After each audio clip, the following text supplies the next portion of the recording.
Assalamualaikum warahmatullahi wabarakatuh. Salam dan bahagia Ibu Bapak Guru yang hebat. Yang terhormat Bapak Dr. Andes Hadi Suprayitno MPD selaku Kepala Sekolah Dasar Negeri Sidomukti. Yang saya hormati rekan-rekan guru dan karyawan SD Negeri Sidomukti. Pertama, marilah kita panjatkan puji syukur kehadirat Allah yang Maha Kuasa, yang mana atas rahmat dan karunia-Nya kita dapat berkumpul pada siang hari ini dalam kegiatan aksi nyata diseminasi budaya positif oleh saya Widewi Septiani, calon guru penggerak angkatan 8 Kabupaten Kebumen. Salawat serta salam senantiasa kita haturkan pula kepada junjungan kita Nabi Muhammad SAW. Semoga kita termasuk ke dalam umat yang mendapat syafaatnya di yaumil qiyamah nanti. Amin ya rabbal alamin. Ibu dan Bapak yang berbahagia, pertama saya sampaikan terima kasih yang sebanyak-banyaknya bahwa Ibu dan Bapak telah bersedia untuk membersamai saya dalam kegiatan siang hari ini. Insya Allah dalam paling cepat 60 menit ke depan saya akan memaparkan tentang budaya positif yang sudah saya pelajari pada program pendidikan guru penggerak angkatan 8 Kabupaten Kebumen. Dalam kegiatan ini alhamdulillah saya dibersamai oleh pengajar praktik yaitu Bapak Ahmad Hufron SPD JAS MPD. Beliau juga seorang kepala sekolah di SDN 1 Karangsari Kabupaten Kebumen, dan fasilitator saya adalah Bapak Agus Setiawan SPD. Beliau adalah guru di SMPN Juwana Kabupaten Pati.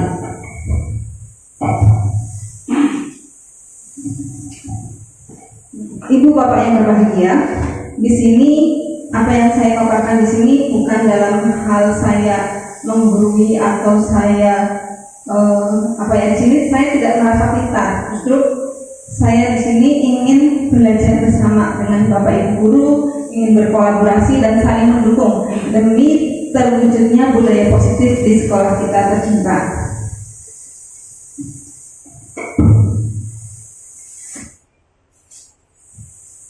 Nah, Ibu dan Bapak guru hebat, sebelum saya lanjutkan ke materi pokok, ada beberapa pertanyaan tematik. Ibu dan Bapak bisa menjawabnya dengan setuju atau tidak setuju. Pertanyaan yang pertama adalah hukuman dapat mendisiplinkan anak. Setuju atau tidak setuju? Pak Hadi setuju, Pak Hadi? Tidak setuju. Hukuman dapat mendisiplinkan anak.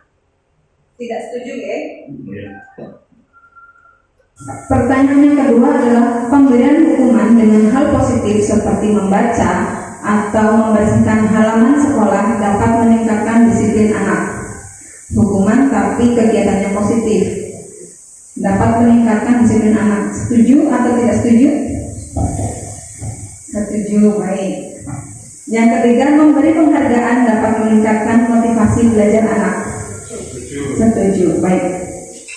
Jawaban kita simpan dulu sambil nanti dengan berjalannya waktu apa yang saya paparkan, mudah-mudahan jawaban tersebut mungkin ada pencerahan-pencerahan. Apakah pernyataan tersebut betul atau tidak? Ibu dan Bapak yang bahagia, pada kesempatan ini saya akan menyampaikan beberapa konsep inti dari budaya positif. Yang pertama adalah perubahan paradigma belajar. Yang kedua tentang disiplin positif. Yang ketiga nilai-nilai kebajikan. Yang keempat kebutuhan dasar manusia. Yang kelima motivasi perilaku manusia. Yang keenam posisi kontrol guru.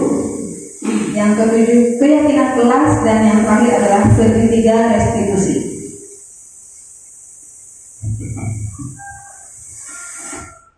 Yang pertama adalah pembelajaran dengan paradigma baru.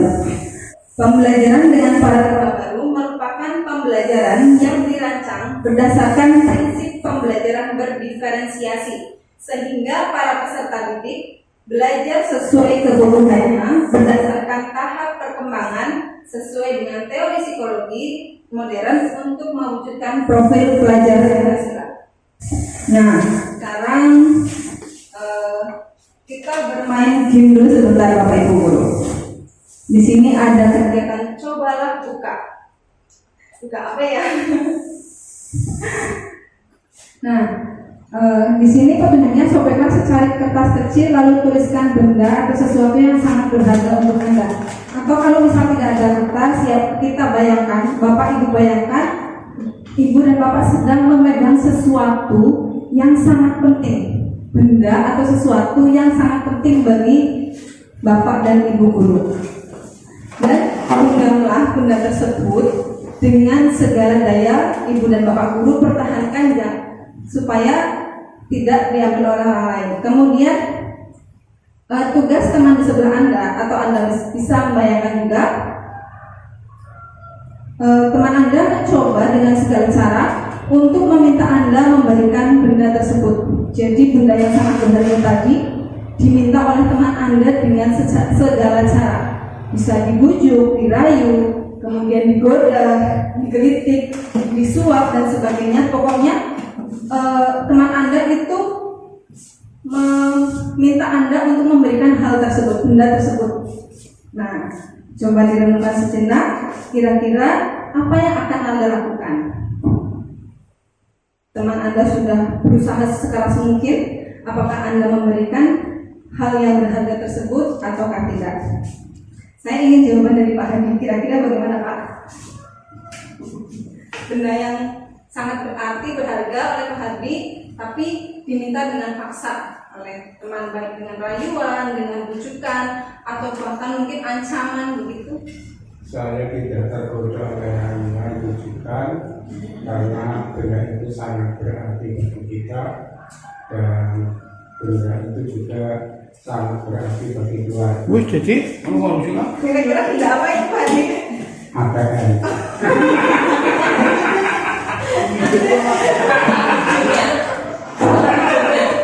Bagus.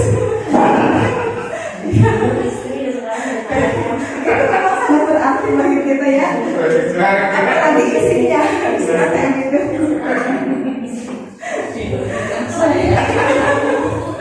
Jawabannya di luar prediksi BMKG ya. Saya ingin jawaban dari Bu Muda nih, kira-kira mau diberikan nggak? Tidak memberikan ya tetap. Tetap saja Pak Hadi, saya akan mempertahankan apa yang menjadi benda sesuatu yang sangat berharga untuk saya sendiri. Jadi saya akan tetap mempertahankannya. Baik, itu benda apa? Suami.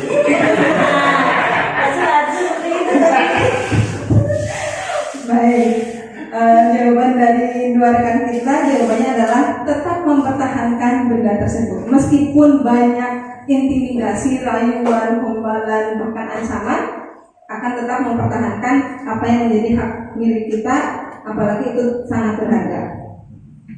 Nah, jadi Bapak Ibu guru, itu berhubungan erat dengan paradigma teori kontrol atau teori pilihan. Selama ini kita mungkin memiliki konsep bahwa ilusi guru itu mengontrol murid. Ya, guru mempengaruhi murid. Kemudian kita memiliki ilusi bahwa semua penguatan positif itu efektif dan bermanfaat. Kemudian ilusi bahwa kritik dan membuat orang merasa bersalah dapat menguatkan karakter. Dan ilusi bahwa orang dewasa memiliki hak untuk memaksa. Nah, padahal sesuai dengan perubahan paradigma stimulus respon ke teori kontrol atau teori pilihan, siapa sih yang sesungguhnya memiliki kontrol? Ketika Anda tadi memegang benda yang sangat berharga milik Anda, meskipun dipengaruhi, diminta, dibujuk, dirayu, diancam untuk diambil itu, tapi Anda tidak memberikan benda tersebut. Siapa yang mengontrol diri Anda? Apakah orang itu yang meminta atau diri Anda sendiri? Diri sendiri. Diri sendiri. Baik. Ya, jadi stimulus respon kita mencoba mengubah orang, kita mencoba mengubah orang agar berpandangan sama dengan kita. Nah, pada teori pilihan kita berusaha untuk memahami pandangan bahwa orang lain kita berusaha memahami pandangan orang lain tentang dunia. Pada teori stimulus respon, perilaku buruk dilihat sebagai suatu kesalahan. Tapi pada teori pilihan, semua perilaku pasti memiliki tujuan. Kemudian orang lain bisa mengontrol saya, tapi yang sebenarnya adalah hanya Anda sendiri yang bisa mengontrol diri Anda. Jadi yang bisa mengontrol diri kita ya diri kita sendiri. Nah, seperti pada ilustrasi yang tadi, pemaksaan ada pada saat rujukan gagal. Jadi misal ketika Anda mempertahankan barang tersebut, dirayu, dibujuk sudah tidak mempan, maka akhirnya akan mendatangkan paksaan seperti ancaman atau intimidasi. Ya, jadi ketika rayuan itu gagal, maka akan terjadi pemaksaan. Sedangkan pada teori pilihan, kolaborasi dan konsensus menciptakan pilihan-pilihan baru. Jadi bisa dengan kerjasama. Selanjutnya kita akan membahas tentang disiplin. Apa sih makna disiplin itu? Disiplin berasal dari bahasa Latin disiplina yang artinya adalah belajar. Kemudian makna asal dari kata ini berkonotasi dengan disiplin dari murid-murid Sokrates dan Plato. Dan disiplin diri membuat orang menggali potensinya menuju sebuah tujuan, apa yang dia hargai. Namun dalam budaya kita yang selama ini sudah terjadi, makna kata disiplin telah berubah menjadi sesuatu yang seseorang pada orang lain untuk mendapatkan kepatuhan. Jadi disiplin itu ya patuh. Nah, kecenderungan yang umum adalah menggunakan kata disiplin dengan ketidaknyamanan, bukan dengan apa yang kita hargai atau pencapaian suatu tujuan yang mulia. Disiplin mengacu pada disiplin diri yang memiliki tanggung jawab terhadap apa yang dilakukannya berdasarkan nilai-nilai yang diyakini. Kemudian disiplin positif merupakan salah satu cara penerapan disiplin yang bertujuan untuk menumbuhkan kesadaran serta memberdayakan peserta didik tanpa imbalan penghargaan atau reward, ancaman, dan hukuman. Salah satu tujuan kita sebagai pendidik adalah menumbuhkan karakter peserta didik yang memiliki disiplin diri sehingga mereka berperilaku mengacu pada nilai-nilai kebajikan universal dan memiliki motivasi intrinsik dalam perubahan perilaku ke arah yang lebih baik. Nah, apa sih nilai-nilai kebajikan universal? Nilai-nilai kebajikan adalah sifat-sifat positif manusia yang merupakan tujuan mulia yang ingin dicapai setiap individu. Nilai-nilai tersebut bersikap universal dan lintas bahasa, lintas suku, agama maupun latar belakang. Dr. William Glasser pada teori kontrol menyebutkan bahwa setiap perilaku itu memiliki tujuan. Baik perilaku yang positif ataupun negatif pasti mempunyai tujuan. Kemudian Dian Gaussen juga menyampaikan bahwa dengan mengaitkan nilai-nilai kebajikan yang diyakini, maka seseorang motivasi intrinsiknya akan terbangun sehingga menggerakkan motivasi dari dalam untuk dapat mencapai tujuan mulia yang diinginkan. Nah, yang sedang kita sedang terangkan saat ini adalah nilai-nilai kebajikan yang ingin dicapai oleh setiap anak Indonesia, yaitu yang kita kenal dengan profil pelajar Pancasila, di mana profil pelajar Pancasila memiliki 6 dimensi. Yang pertama, beriman dan bertakwa kepada Tuhan Yang Maha Esa, kemudian mandiri, berwawasan global, kritis, kreatif, dan gotong royong.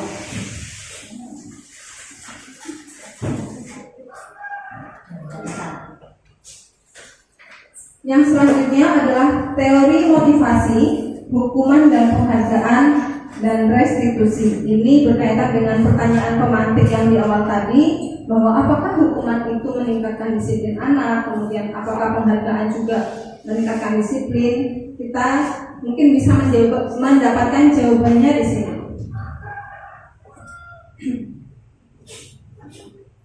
Nah, teori motivasi perilaku manusia menurut Dian Housen ada 3 motivasi perilaku manusia. Yang pertama, untuk menghindari ketidaknyamanan atau hukuman. Jadi perilaku sesuatu dilaksanakan karena menghindari ketidaknyamanan atau hukuman. Contohnya, apa yang akan terjadi apabila saya tidak melakukannya? Ya, misal kadang kan kita sering bertanya, ada peraturan, ketika kita tidak melakukannya apa yang akan terjadi? Misalnya peraturan lalu lintas, orang berkendara harus menggunakan helm, membawa surat SIM dan STNK. Apa yang terjadi apabila tidak melakukannya? Kalau kita tidak pakai helm saat berkendara motor, kan akan ada hukuman, akan ada konsekuensi. Kemudian yang kedua adalah untuk mendapatkan imbalan dari orang lain. Apa sih yang akan saya dapatkan apabila saya melakukannya? Misalnya, apa ya Pak Hadi, kira-kira melakukan sesuatu karena ada imbalan, karena ada umpan balik yang diterima secara langsung, ada iming-iming, gitu, berupa penghargaan atau sebagainya. Nah, kedua perilaku ini, kedua motivasi ini untuk menghindari ketidaknyamanan atau hukuman dan untuk mendapatkan imbalan itu ternyata masih dalam lingkup motivasi eksternal. Jadi kita melakukan sesuatu karena ada pengaruh dari luar, karena pengaruh dari orang lain, atau akan ada hal yang menjadi akibat dari luar. Nah, motivasi yang ketiga adalah untuk menghargai diri sendiri. Saya akan menjadi orang yang seperti apa bila saya melakukannya. Jadi itu tumbuh dari atas kesadaran diri sendiri. Misalnya, saya contohkan yang real saya alami ini. Ketika saya mendaftar guru penggerak, di sini saya tidak ada saya tidak memikirkan ke depan saya akan menjadi apa. Tapi yang saya pikirkan ketika itu, saya hanya ingin belajar. Saya masih banyak kekurangan ketika saya mengajar di kelas. Meskipun sudah bertahun-tahun, tapi saya masih merasa kurang, masih merasa belum baik dalam mengajar. Oleh karena itu, ketika saya tahu ada program ini, saya yakin bahwa program yang dilaksanakan dengan seleksi yang begitu ketat, kemudian program yang dilaksanakan dalam waktu yang cukup panjang, pasti ada banyak hal-hal baru yang akan mengubah kehidupan kita, akan mengubah kemampuan kita, insya Allah akan lebih baik. Itu adalah salah satu contoh motivasi intrinsik. Ya, jadi motivasi itu dari dalam. Gitu. Jadi jujur, memang saya mendaftar itu memang ada pengaruh dari luar, tapi dalam diri saya sebenarnya sudah ingin, meskipun tidak pernah saya ungkapkan. Itu berbeda dengan saya hampir setiap hari ya, atau hampir setiap minggu lah. Sekarang sedang ada pembukaan pendidikan calon guru penggerak angkatan 10. Ayo ibu-ibu, mumpung ada kesempatan, ayo mendaftar. Nah, ini saya sedang memberikan motivasi eksternal Pak Hadi. Tinggal ibu dan bapak menumbuhkan motivasi internalnya. Saya dokter. Langsung memenuhi syarat kalau mendaftar. Hidup putih. Terus tahun ini. Iya. Ya, entah apa yang akan terjadi di depan kita di masa depan, kita nggak pernah tahu. Saya sendiri nggak pernah tahu. Yang saya lakukan adalah, ya saat ini saya sedang melakukan hal ini, ya saya lakukan insya Allah dengan sebaik mungkin. Nah, merdeka menurut Ki Hajar Dewantoro itu artinya tidak hanya terlepas dari perintah, akan tetapi juga cakap untuk memerintah diri sendiri. Nah justru itu yang penting, memerintah diri sendiri berarti kan motivasinya sudah dari dalam diri sendiri, bukan dari luar.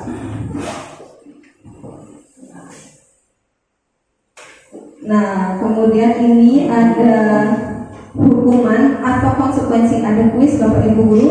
Jadi terkait dengan disiplin itu ada disiplin positif dan disiplin negatif. Disiplin negatif ini terkait dengan hukuman, sedangkan disiplin positif ini contohnya konsekuensi dan restitusi. Nah di sini ada kuis. Coba saya ingin Bapak Ibu Guru berpendapat jika tindakannya seperti ini termasuk hukuman atau konsekuensi. Yang pertama adalah mencatat 100 kali di dalam buku kalimat saya tidak akan terlambat lagi karena terlambat ke sekolah. Ini hukuman atau konsekuensi? Hukuman. Baik, kita simpan dulu. Yang kedua, lari mengelilingi lapangan basket karena terlambat hadir ke sekolah. Hukuman. Sebentar. Yang ketiga, murid diminta untuk push up 15 kali karena tidak menggunakan masker ke sekolah. Menggantikan kertas tugas teman yang telah dicoret-coret. Membersihkan tumpahan air di meja tulis karena tersenggol pada saat belajar. Konsekuensi. Murid disuruh untuk mengenakan sepatu seharian di sekolah karena tidak mengenakan sepatu hitam. Hukuman. Lari mengelilingi lapangan basket 2 kali karena terlambat 10 menit untuk pelajaran PJOK. Hukuman. Baik, kita cek jawaban Bapak Ibu.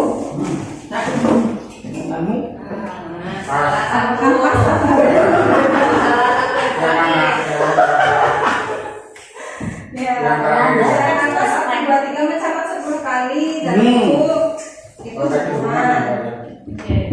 Lari mengelilingi lapangan basket karena terlambat hadir, hukuman.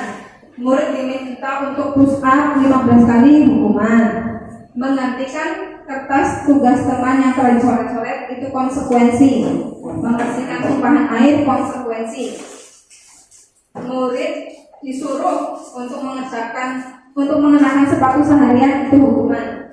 Lari mengelilingi lapangan basket 2 kali karena terlambat 10 menit itu konsekuensi. Nah, coba dari hal tersebut, apakah Bapak Ibu, saya mau minta bantuan Bapak Ibu untuk menganalisis apa sih bedanya hukuman dan konsekuensi. Siapa yang ingin berpendapat? Ya, terima kasih atas penjelasan.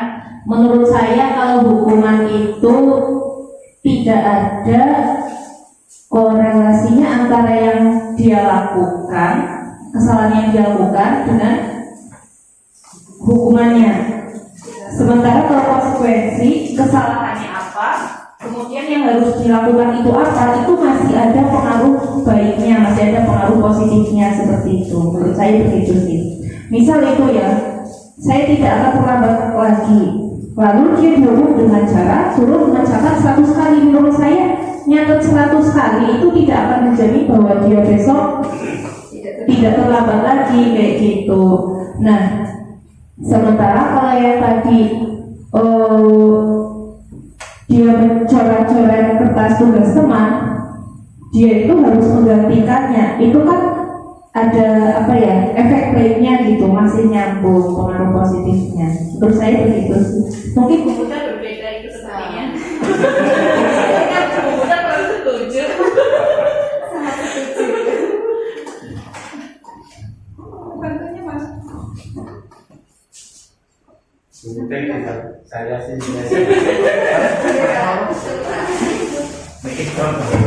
Saya sih biasa.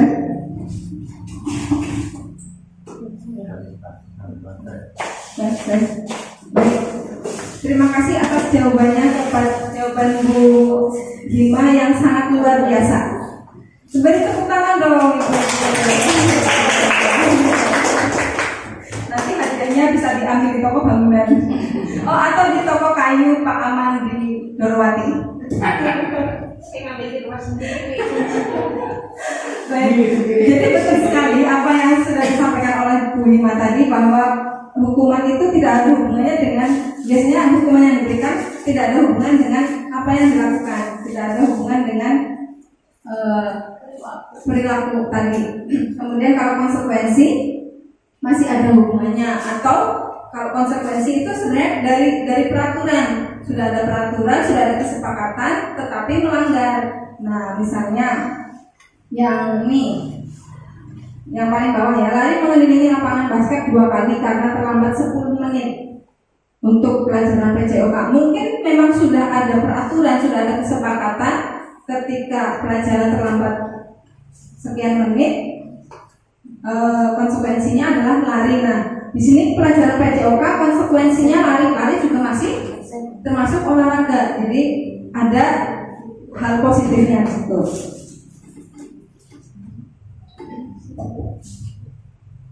Nah, ini perbedaan hukuman dan konsekuensi. Hukuman itu sesuatu yang menyakitkan harus terjadi. Contohnya tadi suruh menulis 100 kali kata-kata yang sama. Kira-kira itu memberikan efek yang baik atau kurang baik? Nulis 100 kali, ya pegel ya Bapak Ibu. Tersakiti. Ya, sakit hati. Kemudian kalau konsekuensi, sesuatu memang harus terjadi, seperti yang tadi mencoret-coret kertas tugas milik teman, ya. Kertas tugasnya rusak, maka harus digantikan dengan kertas yang baru atau ya kertas yang baik. Kemudian hukuman itu membuat anak sakit, baik fisik maupun hatinya untuk jangka waktu yang lama. Sedangkan konsekuensi meskipun tidak nyaman, tapi dalam waktu yang pendek. Hukuman akan membuat anak membenci kedisiplinan, sedangkan konsekuensi akan menghargai kedisiplinan. Jadi kalau konsekuensi itu anak menyadari kalau misalnya hal yang dilakukan itu kurang tepat atau salah, maka saya akan harus seperti ini. Kemudian hukuman akan menumbuhkan konsep diri yang buruk, sedangkan konsekuensi menumbuhkan konsep diri yang baik. Kemudian yang selanjutnya, karena takut dihukum, maka anak akan belajar untuk menyembunyikan kesalahan. Hanya untuk diulang, orang dihukum gitu.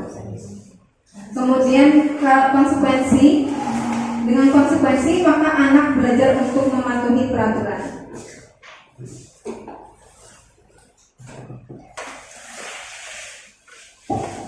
Nah, hukuman dan penghargaan. Penghargaan meskipun itu adalah perilaku yang baik, tetapi penghargaan juga membentuk disiplin dengan identitas ganda, Bapak Ibu. Ya, penghargaan itu berlaku sama dengan hukuman, dalam arti meminta atau membujuk seseorang melakukan sesuatu untuk memenuhi suatu tujuan tertentu dari orang yang meminta atau membujuk. Dorongannya masih dorongan eksternal dan akan ada faktor ketergantungan. Misal anak disuruh maju, ayo maju, nanti Bu Guru beri bintang, nanti Bu Guru beri hadiah. Itu adalah motivasi eksternal. Ya, meskipun itu penghargaan, tapi anak akan merasa bergantung. Lama-lama akan merasa saya maju karena nanti dapat hadiah dari Bu Guru. Nah, bagaimana dengan anak yang tidak pernah maju, tidak pernah mau tampil di depan? Ya, mereka akan merasa terkucilkan, merasa tidak pernah mendapatkan penghargaan, tidak mendapatkan perhatian. Nah, beberapa dampak dari pemberian penghargaan adalah pengaruh jangka pendek dan jangka panjang. Penghargaan itu tidak efektif, akan merusak hubungan. Misalnya tadi kepada anak yang pintar, yang memiliki, yang aktif, yang sering mendapatkan penghargaan, mungkin dia akan dengan gurunya akan dekat. Tapi kepada anak yang jarang tampil, tidak pernah dapat penghargaan, mereka akan merasa maunya ora bisa gitu kan. saya nggak bisa, nggak pernah dapat apa-apa dari Pak Guru, Bu Guru begitu. Akan merasa minder, kurang percaya diri. Begitupun kepada anak yang mungkin biasa mendapatkan penghargaan, ketika dia tidak mendapatkan hal itu, tentu mereka akan kecewa. Kemudian penghargaan mengurangi ketepatan, menurunkan kualitas, mematikan kreativitas, karena mereka hanya berpikir, hanya memunculkan ide itu ketika ada motivasi dari eksternal, karena ada penghargaan yang mereka inginkan. Kemudian penghargaan itu menghukum. Oleh karena itu perlu dibangun motivasi dari dalam diri. Nah, apa itu restitusi? Restitusi adalah proses menciptakan kondisi bagi murid untuk memperbaiki kesalahan mereka, sehingga mereka bisa kembali pada kelompok mereka dengan karakter yang lebih kuat. Restitusi juga merupakan proses kolaboratif yang mengajarkan murid untuk mencari solusi dari masalah mereka dan membantu murid berpikir tentang orang seperti apa yang mereka inginkan dan bagaimana mereka harus memperlakukan orang lain. Nah, ini disiplin tanpa tambahan kata pasif di belakangnya sesungguhnya sudah merupakan identitas sukses, dan hukuman merupakan identitas gagal. Disiplin yang sudah bermakna positif terbagi atas dua bagian, yaitu disiplin dalam bentuk konsekuensi dan restitusi. Seperti yang tadi sudah saya sampaikan, bahwa hukuman itu akan memberikan identitas gagal bagi murid, sedangkan konsekuensi dan restitusi itu adalah identitas sukses, masih termasuk ke dalam disiplin yang positif.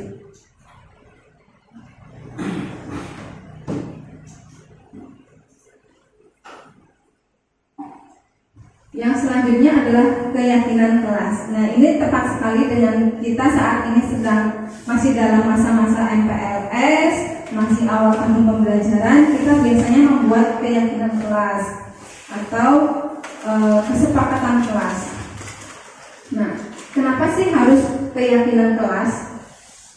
Mengapa bukan peraturan saja? Kan kita di sekolah, di institusi itu pasti punya peraturan, ada tata tertib peraturan. Nah, untuk mendukung motivasi intrinsik, keyakinan kelas itu untuk mendukung motivasi intrinsik, kembali ke nilai-nilai kebajikan atau keyakinan yang lebih menggerakkan seseorang dibandingkan mengikuti serangkaian peraturan-peraturan. Nah, dari peraturan kelas itu, jika dikembangkan lagi menjadi keyakinan kelas, keyakinan itu berarti hal yang kita sadari sudah menjadi keyakinan diri siswa. Kalau peraturan kan masih ada intervensi dari luar, mungkin dibuat oleh orang lain. Ya, kita harus mematuhi peraturan tersebut. Tapi kalau keyakinan kelas, kita meyakini bahwa perbuatan ini baik, kita meyakini bahwa perbuatan itu kurang baik. Jadi sudah menjadi kesadaran bagi siswa tersebut. Ketika siswa sadar akan keyakinan-keyakinan yang baik tersebut, maka akan menciptakan lingkungan yang positif. Nah, lingkungan yang positif itu juga akan menciptakan budaya yang positif pula. Nah, pembentukan keyakinan kelas atau di sekolah. Keyakinan kelas itu bersifat abstrak daripada peraturan yang lebih rinci dan konkret. Keyakinan kelas berupa pernyataan-pernyataan universal. Pernyataan keyakinan kelas dibuat dalam bentuk kalimat yang positif. Kalau peraturan biasanya seperti yang kemarin saya lakukan di kelas 4, pada hari Selasa saya mengajak anak-anak untuk membuat keyakinan kelas. Nah, keyakinan kelas itu yang pertama dilakukan adalah dengan menggali aturan-aturan yang ada di kelas atau di sekolah. Saya tanya kepada siswa, anak-anak, kira-kira peraturan apa sih yang ingin kamu patuhi, atau peraturan apa yang ada di sekolah kita? Mereka menuliskannya pada post-it. Ini di balik aja itu. Ya, tertutup. ternyata apa yang mereka tuliskan hampir semuanya menggunakan kata tidak. Tidak boleh terlambat, tidak boleh menyontek, tidak boleh mencuri, tidak membuli teman, tidak berkata kotor, dan sebagainya. Hampir semuanya menggunakan kata tidak. Sedangkan, nah, ketika kalimat peraturan itu menggunakan kata tidak boleh, berarti seperti seolah-olah kita itu disuruh, kita itu dipaksa untuk tidak melakukan sesuatu hal atau perbuatan. Maka dari itu saya ubah. Nah, di kertas yang kedua, di kanan yang kedua, ayo anak-anak, tadi yang sudah kalian tuliskan peraturan tadi, kita ubah bersama-sama menjadi kalimat yang positif. Misalnya, ketika anak-anak menuliskan tidak boleh terlambat, kalimat yang lebih baik apa yang kalian yakini? Berangkat tepat waktu. Kemudian tidak boleh buang sampah sembarangan. Buang sampah di tempatnya. Buang sampah di tempatnya. Di tempatnya, bukan di tempatnya. Kemudian tidak boleh mengejek, saling menghargai, berkata sopan. Nah, ternyata mereka juga kreatif ya. Mereka diajak seperti itu, mereka sangat senang. Kita lanjutkan, keyakinan kelas hendaknya tidak terlalu banyak hingga mudah diingat dan dipahami oleh warga kelas. Nah, jadi aturan-aturan yang tadi disebutkan oleh anak-anak kemudian diubah menjadi kalimat positif, itu kalau dianalisa ada perbuatan atau ada perilaku-perilaku yang sebenarnya itu masih dalam satu konteks.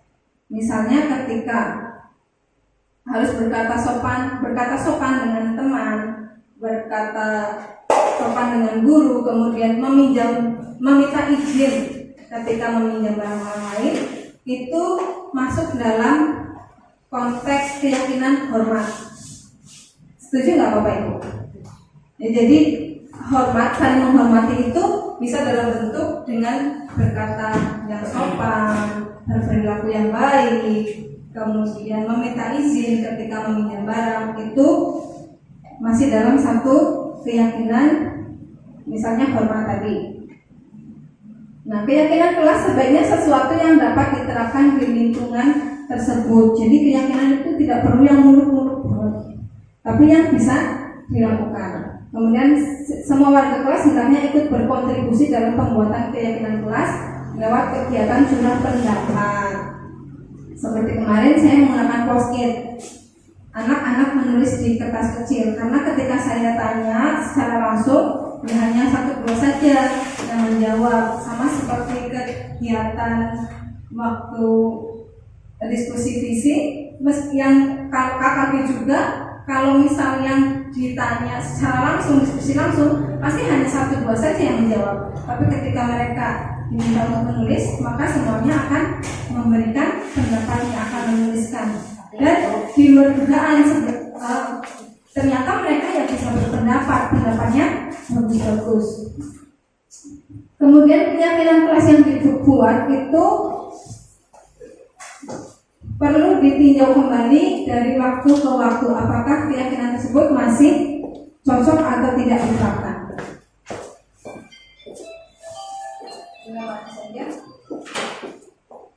Nah, contoh peraturan dan keyakinan, misalnya selalu kembalikan buku ke tempatnya, itu keyakinannya adalah tanggung jawab. Kemudian di dalam mengganggu orang lain masuk dalam keyakinan hormat atau menghormati orang lain.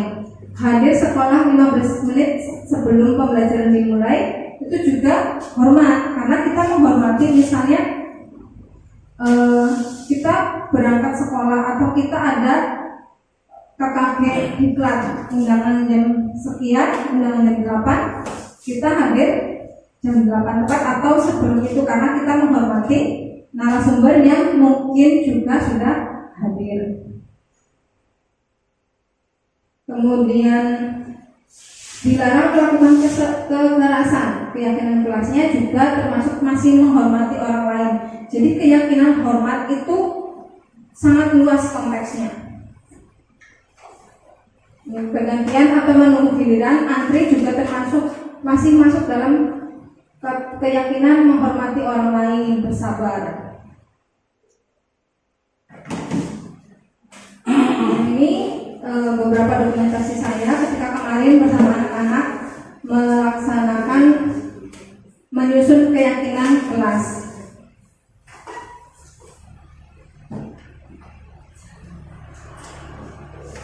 Ada videonya, mungkin nanti akan saya sampaikan di terakhir saja. Implementasi dari keyakinan kelas, misalnya ini datang tepat waktu, kemudian bersalaman dengan guru, ya, menghormati berarti, kemudian ketika di kelas juga bersalaman, bertegur sapa, baris berbaris, itu juga merupakan budaya disiplin positif. Nah, ini berkolaborasi dengan teman, kerjasama, kemudian maju untuk presentasi, itu menunjukkan rasa percaya diri, juga merupakan hal yang positif. Baik, kita lanjutkan pada materi yang selanjutnya, yaitu kebutuhan dasar manusia dan dunia yang berkualitas. Pak Yanto, biar tidak ngantuk Pak Yanto. Kebutuhan dasar manusia itu ada 5. Coba kira-kira apa Pak Yanto? Sebutkan satu saja. Iya, belum saya buka nanti. Kebutuhan dasar manusia di dunia. Kebutuhan dasarnya Pak Yanto apa? Satu saja.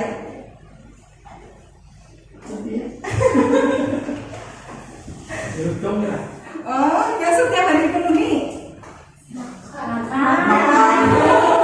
Ya, makan. Makan itu kan kebutuhan dasar. Iya. Sandang, pangan, papan kan kebutuhan dasar.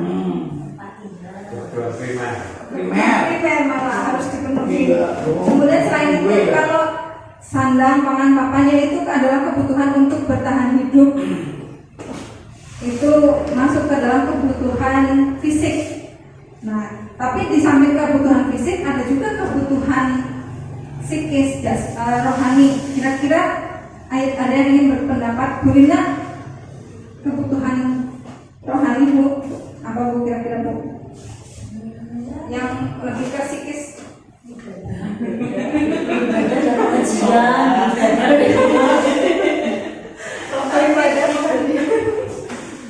Yang lebih ke internal gitu. Kebahagiaan manusia apa? Oh iya betul. Bapak lagi kayak gitu. Pak Hadi, coba sebutkan satu kebutuhan dasar Pak Hadi selain tadi kebutuhan fisik. Diberi kebahagiaan oleh si istri kan rohani ya. Kebahagiaan berarti karena ada cinta kasih ya Pak. Kebetulan akan cinta dan kasih sayang. Nah, coba kita tengok apa saja sih kebutuhan dasar manusia. Oh, ternyata belum sampai. Baru penjelasan dulu. Kebutuhan dasar manusia adalah segala sesuatu yang kita lakukan untuk mendapatkan apa yang kita inginkan. Seluruh tindakan yang kita lakukan memiliki tujuan tertentu, dan semua usaha terbaik yang kita lakukan adalah dalam rangka agar kebutuhan dasar kita terpenuhi dengan baik. Nah, ini 5 kebutuhan dasar manusia. Cocok dengan Pak Yanto tadi, makan, minum, ya, sandang, papan, pangan, kebutuhan, masuk ke kebutuhan bertahan hidup, ya, kebutuhan yang bersifat fisiologis maupun psikologis, yaitu rasa aman. Ya, selain kita butuh sandang, pangan, papan, kan kita juga butuh rasa aman. Yang selanjutnya adalah kebutuhan akan kasih sayang dan rasa diterima. Kan kita semua perlu kasih sayang. Ya. Meliputi kebutuhan akan hubungan dan koneksi sosial, kebutuhan untuk memberi dan menerima kasih sayang, dan kebutuhan untuk merasa menjadi bagian dari suatu kelompok. Misalnya kita dalam keluarga di sekolah, di SSD Mukti, pasti kita membutuhkan kasih sayang dari sesama teman, membutuhkan pengakuan, membutuhkan rasa diterima, dihargai dan sebagainya. Bisa dengan Terus saling menyayangi, Saling menyayangi, saling menghargai. Kalau yang sering disampaikan oleh Pak Hadi adalah kita kebersamaan. Ya, betul. Yang penting kebersamaan, tidak individualisme. Kemudian kebutuhan akan kebebasan. Kebebasan ini contohnya kemandirian, otonomi, memiliki pilihan dan mampu mengendalikan arah hidup orang lain. Yang selanjutnya adalah kebutuhan akan kesenangan. Nah ini Bu Dina cocok ini, bermain, hiburan, sering plesir. Karaokean. Iya. Mencari kesenangan, bermain, tertawa, hiburan. Kita pasti butuh kesenangan.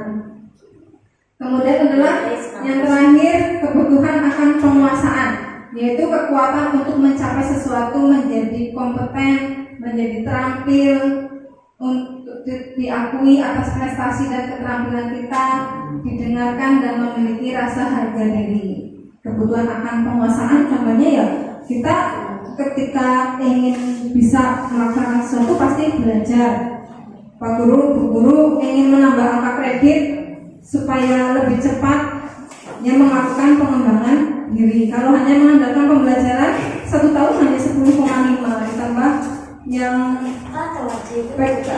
keanggotaan pegawai pramuka hanya 1,5. Tapi jika ingin cepat mengembangkan diri, satu sertifikat 32 jam nilainya 1. Setiap bulan 1, setahun 12 ya. Nanti 2 tahun sudah bisa naik pangkat. Ini kalau memenuhi syarat. Yang selanjutnya 5 posisi kontrol guru. Nah ini ketika saya mempelajari ini, saya merasa tertarik. Ya, saya juga melakukan Kontrol dulu kontrol. Iya. Nomor juga. Lu udah jalan tuh kok. Berada di mana yang ini? 5 posisi kontrol. Ya. 1. Saya kemarin juga introspeksi diri, sebenarnya saya selama ini tuh berada di posisi yang mana? Apakah sebagai penghukum atau pembuat rasa bersalah, atau sebagai teman, pemantau, atau sebagai manajer? Kemudian mana sih yang seharusnya kita kuasai, mana yang di posisi mana seharusnya kita berada? Nah ini menjadi penting supaya kita dapat membersamai anak, menuntun anak menuju ke arah yang lebih baik.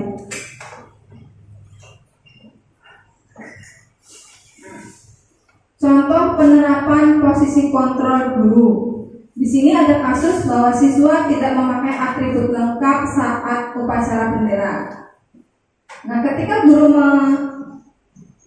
memposisikan diri sebagai penghukum, maka dia bisa saja memerintah si anak tersebut yang tidak lengkap pakaiannya untuk lari mengelilingi lapangan 5 putaran. Nah, seperti yang tadi disampaikan oleh Bu Dina, bahwa hukuman itu tidak ada korelasinya antara perbuatan dengan tindakan yang menjadi hukuman. Tidak pakai baju, tidak pakai atribut lengkap, lalu disuruh lari, kan tidak ada hubungannya. Kemudian yang kedua, posisi pembuat rasa bersalah. Contohnya dengan berkata Bapak Ibu guru sudah sering mengingatkan, tapi selalu saja kamu lupa, selalu saja kamu begitu. Bocah dikandani angel, bocah dikandani angel, dikandani susah, begitu aja. Bu guru sudah capek ngomongin kamu gitu. Gue dari kamu. Bagianmu nih. Saya di posisi penghukum, saya pernah di posisi pembuat rasa bersalah juga, mungkin sering ya. Kemudian Yang ketiga adalah posisi sebagai teman. Misal anak harus mengikuti peraturan sekolah, kita suaranya apa ya? Ya lembut, ayo dong ikuti aturan sekolah. Kita mengajak mereka. Tolong bantu bapak ibu ya, lain kali jangan sampai diulangi lagi. Jadi memposisikannya sejajar gitu, seperti minta pengakuan. Kemudian yang ketiga posisi sebagai pemantau. Nah, posisi sebagai pemantau ini sudah masuk ke dalam posisi yang cukup baik. Di sini pemantau biasanya atas pelanggaran yang dilakukan oleh siswa itu sudah ada konsekuensinya. Jadi ketika murid melakukan sesuatu yang kurang tepat, dia diarahkan untuk melakukan konsekuensinya apa. Contohnya kamu sudah melanggar peraturan, sudah tidak memakai atribut, tahu kan konsekuensinya apa? Nah, kalau misalnya ini tidak pakai atribut, maka konsekuensinya tahu kan konsekuensinya apa? Nah, jangan dikurangi ya. Jadi tidak menyalahkan, tapi mengarahkan pada konsekuensi yang harus dilakukan. Nah, yang posisi yang terbaik adalah sebagai manajer.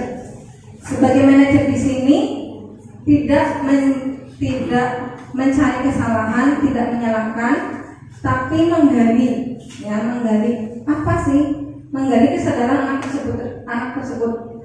Apakah kamu tahu kesalahanmu? Kira-kira bagaimana kamu akan memperbaiki kesalahanmu itu? Jadi kita menggali, mereka memancing untuk anak tersebut mencari solusinya sendiri. Nah, kuis lagi nih Bapak Ibu tentang posisi kontrol guru. Jika pernyataannya seperti ini, saya kecewa sekali dengan kamu. Ini seperti apa? Dari 5 posisi kontrol tadi ada penghukum, pembuat rasa bersalah, sebagai teman, sebagai pemantau, dan manajer. Pernyataan berikut, saya kecewa sekali dengan kamu. Membuat rasa bersalah. Nah, pembuat rasa bersalah. Kita simpan dulu jawabannya.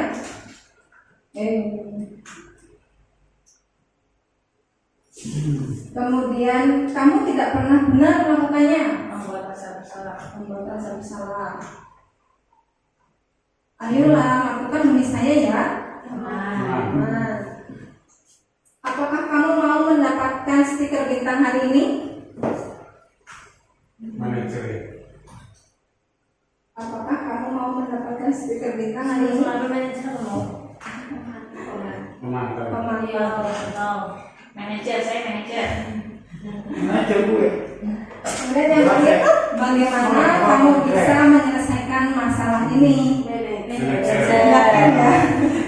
Yang terakhir, bagaimana bisa menyelesaikan masalah ini? Manajer. Baik, kita cek. Bapak semua. Nah, Oh, mantap. yang tadi saya kecewa dengan kamu. Ya, itu pembuat orang merasa bersalah. Dan kamu tidak pernah benar melakukannya. Bocah dimarahi, ya. Diajarin nggak bisa, tidak pernah benar. Di sini kan kamu tidak pernah benar, berarti menghukum, ya kan, menjustifikasi, menghakimi. Apa bisa masuk ke pembuat orang merasa bersalah itu? Ya, kamu tidak pernah benar, Tidak pernah benar bisa. tidak pernah benar. Ada sebenarnya istilahnya kayak anak jas banget gitu loh ya. Jadinya Kunci jawabannya itu.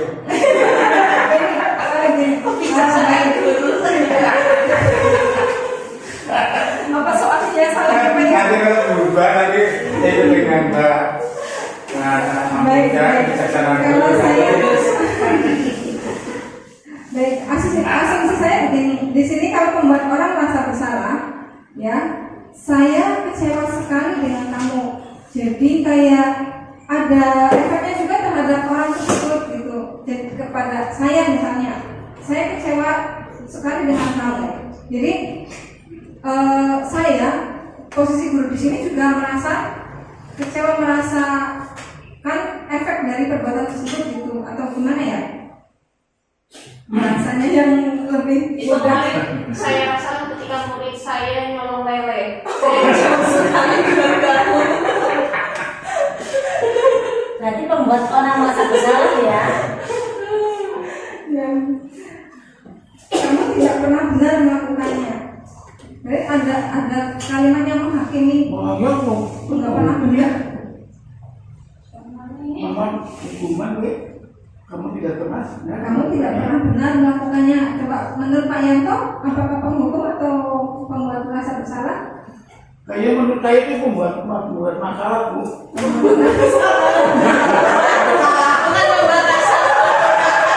Sudah masalah itu mungkin. Baik. Untuk penghukum lambung lah. Baik, kalau gitu nanti saya buka lagi kamusnya ya. Bilang gua. Kalau saya setuju menghukum, dalam arti Bagaimana, Pak? yang namanya anak kan mesti ada tindakan yang benar, benar anak itu melakukan hal yang salah terus. Kalau sudah guru menentukan bahwa anak itu pernah berbuat benar, itu berarti kan menghukum. Tapi yang namanya anak kan kadang-kadang berbuat benar dan kadang berbuat salah gitu. Kalau seperti itu tidak pernah benar melakukan berarti menghakimi. Baik, terima kasih Pak Hadi. Jadi kalau menurut Pak Hadi itu karena kalimatnya kamu tidak pernah benar. Sedangkan setiap manusia kan ya pasti ada sisi baiknya lah, ya masih ada hal yang benar yang dilakukan. Sedangkan di sini tidak pernah benar kan menghakimi. Betul. Saya setuju dengan jawaban dari Pak Hadi, dengan penjelasan dari Pak Hadi bahwa kalimat kamu tidak pernah benar melakukannya itu posisinya kita sebagai penghukum. Kemudian yang ketiga, ayolah lakukan demi saya ya, itu teman, sebagai teman. Jadi untuk guru, untuk Pak Guru. Kemudian apakah kamu mau mendapatkan stiker bintang hari ini? Pemantau, karena di situ ada stiker bintang, mendapatkan stiker bintang. Jadi suatu penghargaan. Gitu. Kemudian yang terakhir sudah sangat jelas sekali bagaimana kamu bisa menyelesaikan masalah ini, yaitu sebagai manajer.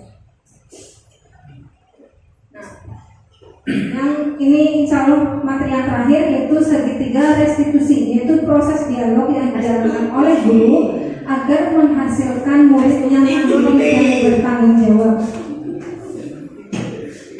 Tahapan segitiga restitusi yang pertama adalah validasi tindakan yang salah, menstabilkan identitas. Kemudian yang kedua validasi tindakan yang salah dan menanyakan keyakinan. Tahapan Menstabilkan identitas ini berdasarkan pada prinsip membuat kesalahan adalah bagian dari proses pembelajaran.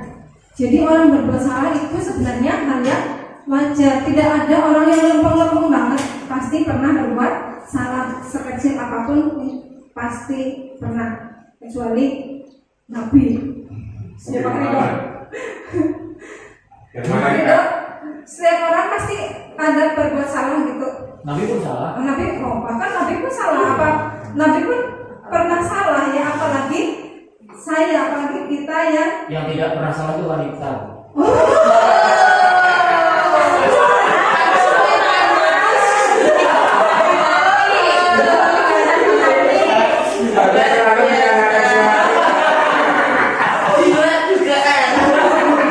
ini jawabannya lagi-lagi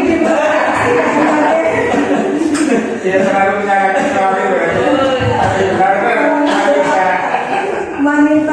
wanita tidak pernah salah ya. Karena Nabi pernah dimarahi wanita waktu itu. Oh begitu. Jadi, Memang melakukan kesalahan. Oh. Baik. Kemudian tidak ada manusia yang sempurna. kita juga bisa menstabilkan identitas mereka bahwa bapak ibu guru juga pernah melakukan hal tersebut gitu. Jadi mereka merasa tidak sendirian melakukan kesalahan itu. Kemudian ibu dan bapak guru tidak mau mencari siapa yang salah, tapi ingin mencari solusi dari permasalahan ini.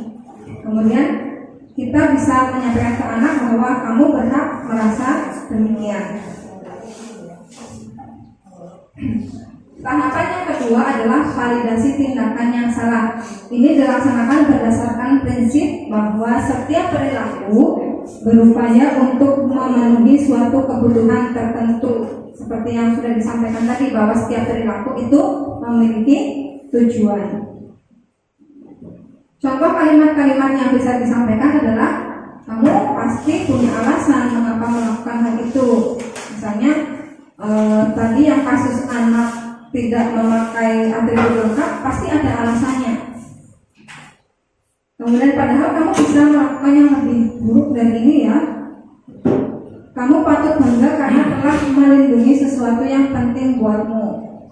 Misalnya ini kemarin pada saat saya lokakarya diberi kasus anak berkelahi, anak yang berkelahi. Jadi yang satu mengejek ya, anak si A mengejek, kemudian si B karena dia melindungi dirinya. Jadi ketika anak si A mengejek sampai keterlaluan, si B melakukan perlawanan. Perilaku itu ya karena untuk melindungi diri sendiri, ya. Melindungi sesuatu hal yang penting. Misalnya anak-anak di sekolah kita biasanya malah ini ya, wadan-wadanan, ejek-ejekan biasanya menyebutkan nama bapak kayak gitu ya, yang sering terjadi di sekolah-sekolah di anak-anak itu menyebutkan nama orang tuanya. Itu bisa juga anak misalnya diwadani merasa marah, kemudian berantem, ketika ditanya kamu wadani bapakku, nyebut nama bapakku terus gitu. Ya itu ketika anak itu mengajak berkelahi atau berantem ya karena sedang melindungi harkat martabatnya sendiri, melindungi apa yang dimiliki, apa yang penting. Tapi kadang-kadang juga efek positif bagi siswa. Saya pernah mengajar di Purbalingga. Itu kadang-kadang menyebutnya itu nama anaknya, mama si A, mama si B, bapak si A, bapak si B, bapak yang tahu gitu kan. Sehingga anak tersebut tidak tahu nama aslinya, tidak tahu nama aslinya siapa. Nah ini salah satu bahwa aspek positifnya anak itu jadi tahu siapakah nama orang tuanya. Nah ini kadang-kadang saya pernah juga mengajar di wilayah Hatimulia, ketika ditanya bapaknya siapa tidak tahu. Nah inilah karena kesalahan dari orang tua, tidak menyebutkan bapaknya siapa, ibunya siapa, sehingga sampai kelas 6 tidak tahu nama bapaknya. Jadi aspek positif bisa ada, aspek negatif. Tujuan anak-anak mungkin pada aspek negatifnya bukan aspek positifnya. Tapi saya kira ada aspek positifnya, yaitu jadi anak itu tahu nama orang tua. Demikian. Oke, terima kasih Pak Hadi. Memang betul, saya sendiri juga terjadi pada anak saya ketika pernah mengadu, "Ma, saya tadi di sekolah diwadani nama ayahku, dipanggil-panggil, karena namanya Yusti gitu.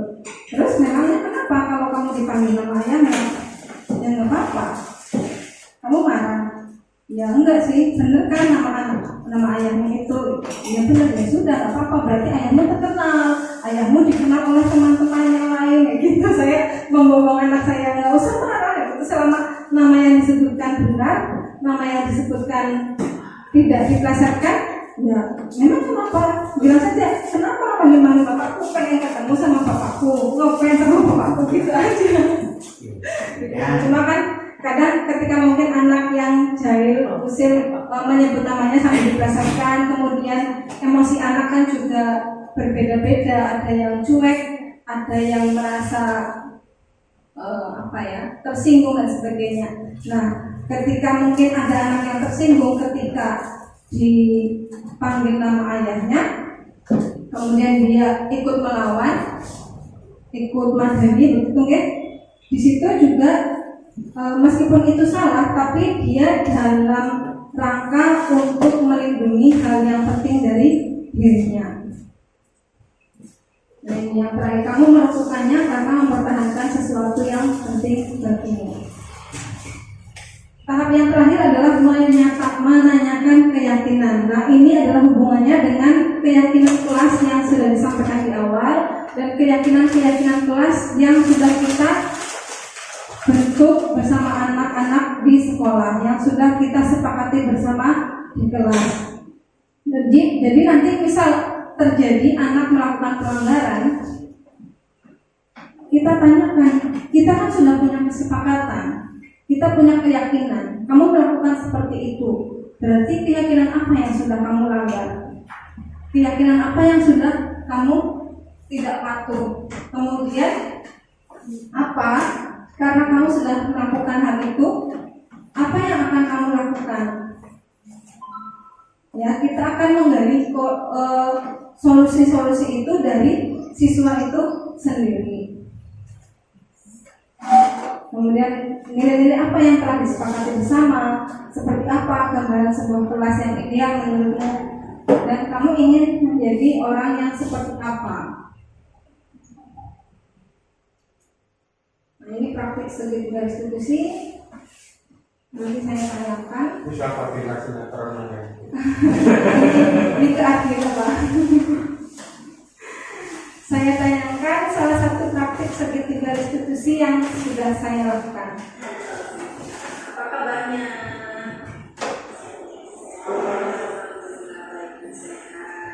Mas Hasan tahu kenapa perlu pakai ke ruangan ini? Ya. Jadi begini Mas Hasan, tadi kita minta laporan sambil di kelas itu jatuh dan pecah. Mas Hasan tahu nggak kenapa itu jadi kok bisa sampai jatuh dan pecah? Kenapa?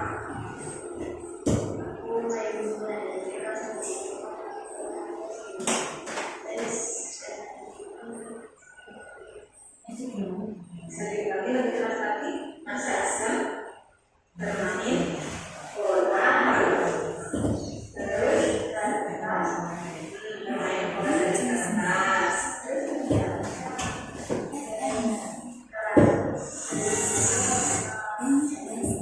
Mentalnya terlalu kuat dan tenang, yang mungkin sampai akhirnya dirinya pecah. Kira-kira itu perbuatan yang tidak baik betul ketika kita bermain, tapi sampai merusak fasilitas, itu adalah perbuatan yang tidak baik.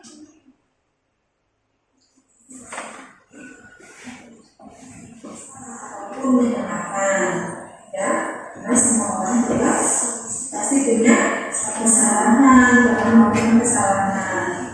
Guru di sini melakukan dasar untuk mencari solusi dari solusinya itu kita dari siswa. Ya, kita tidak mencari kesalahan, tapi mencari solusi. Asal ingat bahwa kita di kelas kita ada keyakinan kelas yang sudah kita sepakati. Ketika Mas Azan tadi bermain di kelas, bahkan sampai bersama kelas, apa keyakinan kelas apa yang sudah dilanggar? Dari ya, menjaga fasilitas kelas atau sekolah. Kira-kira supaya tidak terjadi lagi seperti itu, apa yang bisa Mas lakukan? Kita beri tawaran kepada siswa supaya tidak terjadi lagi hal seperti itu. Apa yang mau dilakukan? Restitusi saat istirahat berarti sebaiknya kemarin di mana? Di dalam sekolah yang lebih luas ya. setelah ini Mas Azhar akan membahas mengenai pola interaksi karena ketika kita disiplin dan menjaga sikap kita ya itu tentu akan berguna bagi diri Mas Azhar sendiri, bagi diri sendiri dan juga orang lain. Apalagi kalau kita melaksanakan keyakinan kita itu menjaga fasilitas kelas, karena fasilitas itu adalah untuk kita, ya kan? Untuk kita supaya nyaman di kelas, bisa belajar dengan baik, dengan tenang, kemudian kita dapat memenuhi. Jadi Mas Azhar akan memperbaiki sikap dengan tidak bermain di dalam kelas, secara belajar dan main dalam kelas mulai kapan? Mulai hari ini. Ya, silakan itu dijaga sikapnya supaya tidak lagi merugikan orang lain, tidak merugikan orang lain, tidak merugikan sekolah, dan juga tentu saja tidak merugikan diri sendiri. Bagus ya. Terima kasih atas waktunya Mas Azhar, sudah bersedia guru panggil ya. Semoga setelah ini Mas Azhar akan lebih baik. Amin ya. Semangat terus belajarnya ya. Assalamualaikum warahmatullahi wabarakatuh. Saya Hasan senang sekali mempraktikkan ketika restitusi bersama guru. Saya tidak merasa dihukum saat melakukan kesalahan, tapi saya diajari untuk dapat mencari solusi dari masalah saya sendiri. Wassalamualaikum warahmatullahi wabarakatuh.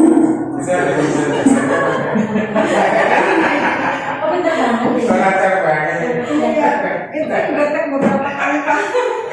Itu anaknya sama seperti yang cuma kalau Hafiz.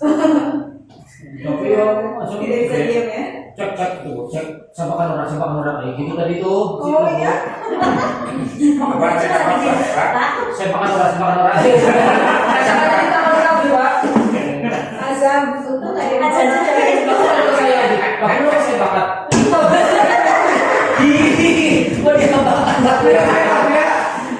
Barusan sampai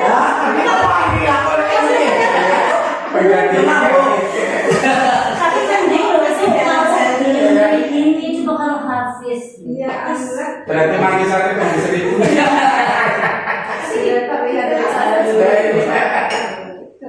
Saya sebelumnya itu cuek lah pribadi, nggak judi gue.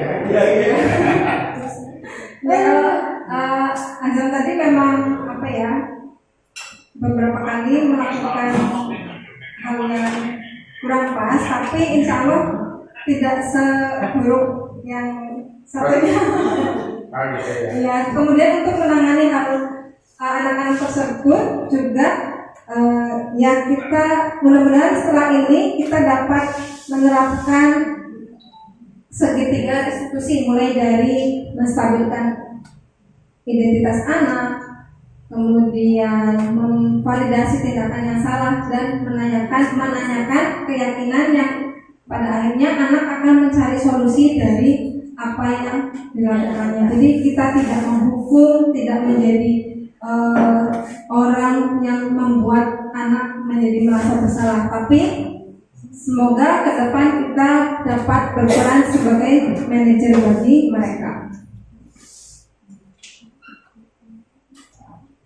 Kemudian Bapak Ibu, terkait segitiga restitusi tadi, ada hal menarik yang saya dapatkan ketika lokakarya kemarin. Ada yang bertanya, kalau anak-anak SD, kalau anak laki-laki boleh nggak dipeluk gitu ya? Kita lihat dalam, ya kita lihat anaknya juga ya Bapak Ibu ya. Kalau mungkin sudah dewasa, Ayah itu kan lain. kalau masih yang kelas rendah mungkin kita bisa, karena kita juga kan menstabilkan identitas ya, memberikan rasa nyaman, membuat mereka merasa aman juga boleh. Tapi kalau kita lihat-lihat anaknya, kalau yang kira-kira sudah bujang gitu ya, apa ibu-ibu. Kemudian penerapan segitiga restitusi juga tidak harus yang formal seperti yang tadi saya lakukan, itu karena masih pertama saya cari-cari di YouTube pada menggunakannya di meja, di panggil dan sebagainya. Tapi bisa kita lakukan secara fleksibel. Misalnya anak sedang duduk istirahat, kita dekati, duduk di sampingnya begitu. Anak mau pulang sambil berjalan, kita dampingi. Tadi pagi kenapa kamu terlambat? Atau tadi kenapa kamu melakukan hal ini? Jadi anak tidak merasa diintervensi. Kalau misal anak siapa namanya Pak yang suka ini Pak? Hafiz, ini kamu ke ruangan menemui saya, gitu kan? Anak sudah, kamu apa begini gitu. Anak sudah takut duluan. Tapi ketika didampingi saat berjalan, mereka kadang tidak sadar bahwa kita sedang melaksanakan restitusi. Kemudian untuk posisi duduk juga berpengaruh juga. Kemarin yang dari pengajar praktik saya sampaikan, beliau sudah menanyakan langsung kepada psikolog bahwa untuk merestitusi anak-anak, anak yang putri, kita bisa ajak mereka duduk berhadapan, dilihat wajahnya. Mereka akan menunjukkan rasa belas kasih, akan merasa dihargai ketika dipandang wajahnya. Kita duduk berhadapan. Tapi untuk anak-anak laki-laki diusahakan kita duduk berdampingan, terutama bagi yang ibu-ibu juga.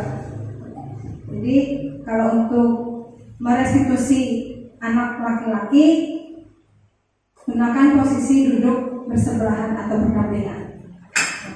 Begitu Bapak Ibu. Satu slide lagi penutup.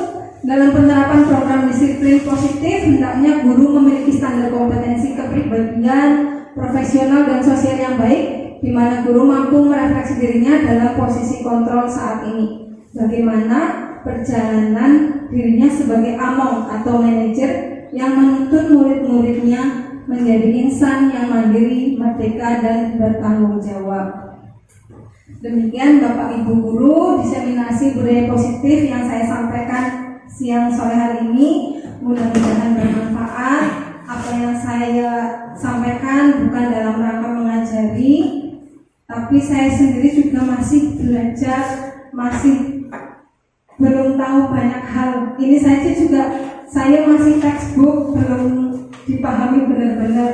Jadi mari kita bersama, berjalan bersama, menuntun murid, bersamai murid untuk mewujudkan profil pelajar Pancasila yang anak yang mencapai kemerdekaan belajar. Bahwa tadi seperti disebutkan juga bahwa merdeka itu bukan bebas yang sebebas-bebasnya, tapi cakap dalam memerintah diri sendiri. Berarti di sini ada dimensi mandiri, mendampingi anak untuk mandiri supaya mencapai keselamatan dan kebahagiaan.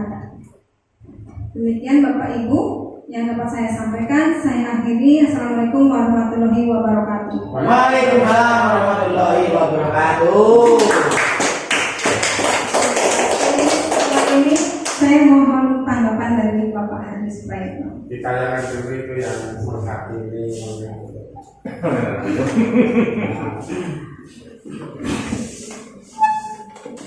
Kalau yang tadi kalau posisi duduk gimana Bu itu?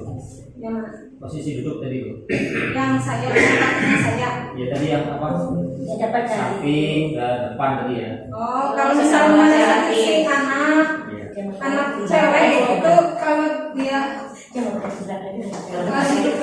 mereka merasa diakui begitu Pak.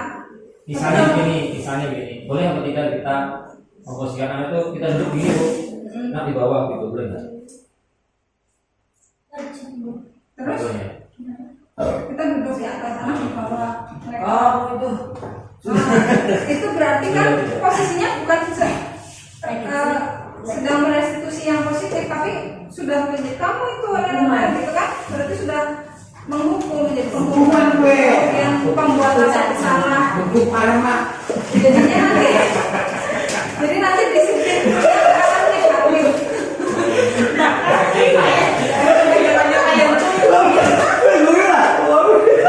Pernyataan dari Kalau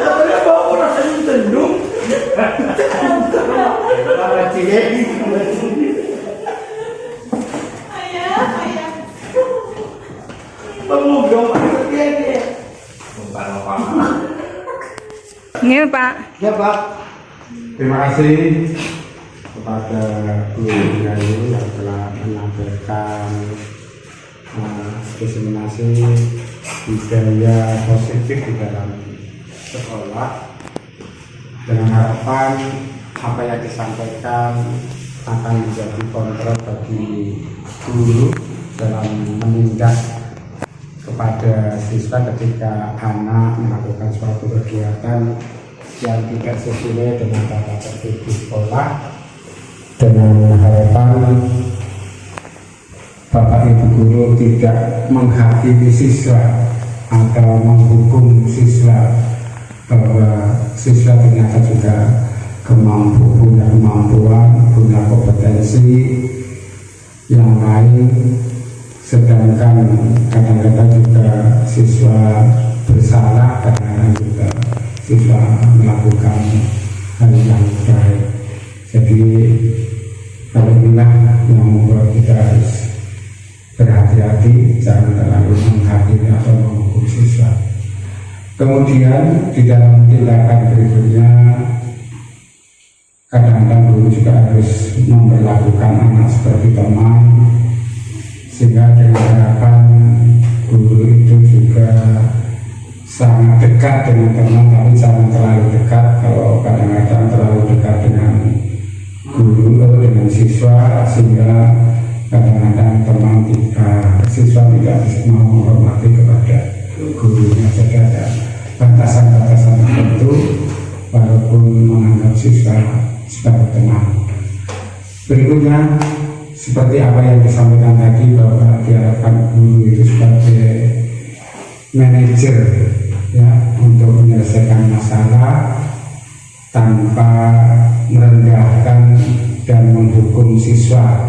Jadi diharapkan siswa itu menyelesaikan masalahnya sendiri dan mempunyai solusi atau mencari solusi bagaimana cara memecahkan masalah yang dihadapi oleh siswa.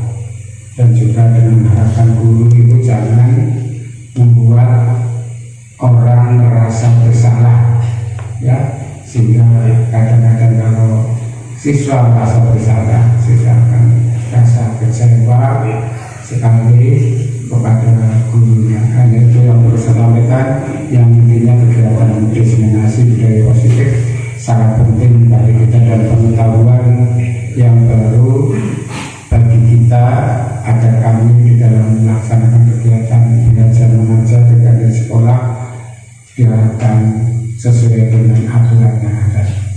Terima kasih atas perhatiannya. Wabillahi taufiq wal hidayah. Wassalamualaikum warahmatullahi wabarakatuh.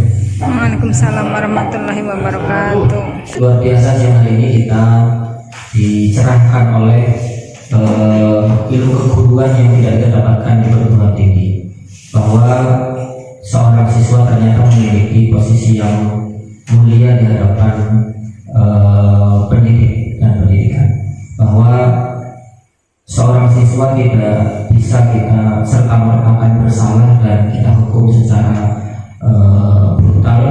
Ternyata mereka memiliki segi-segi yang harus kita hormati, dan ternyata segi-segi itu yang bisa kita jalani sehingga perubahan-perubahan pada anak yang memiliki perilaku kurang baik bisa diperbaiki dan bisa mengalami peningkatan